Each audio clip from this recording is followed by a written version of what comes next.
there, it's Dr. Jenny, and I want to talk just a little bit today about the connection between your thyroid gland and your adrenals, or your stress handling system.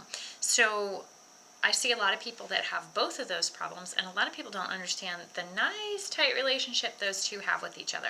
So let's talk about that for a few minutes today. Your thyroid gland is what regulates your metabolism, your temperature, all that kind of stuff. And your adrenals are your stress handling system.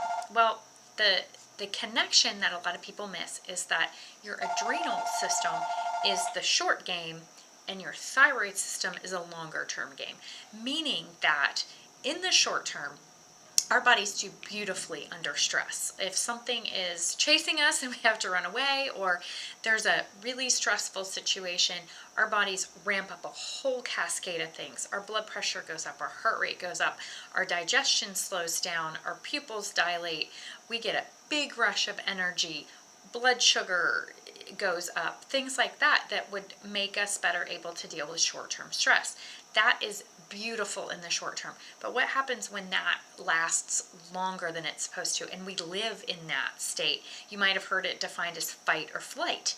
I see a lot of people that are living there, and they don't even realize it until we run a stress panel on them, a stress index, and we see that their stress hormones are all whacked out and all wrong and too high and at the wrong times and all that kind of stuff. And what ends up happening long term, if that goes on long enough, is that their thyroid gland starts to slow down.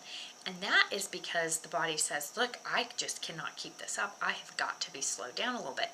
And so we just turn down the thermostat, and that is our thyroid gland.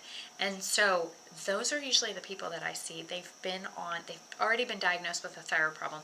They're on the thyroid medication, the synthetic form of T4, which is the most common solution to a hypothyroid condition in the medical world. They're on that, but they don't feel better, because what's happening is we haven't addressed the real cause. And in fact, if you study the literature, you'll find that less than half of people with a diagnosed hypothyroidism, Hashimoto's, which is the most common form of that, less than half of them feel better when they are given that synthetic form of T4. So we've got a lot of people running around that have a thyroid problem that's really got another component that is not being talked about, not being addressed. And so we really have to turn over all the rocks when we're trying to figure out what's going on.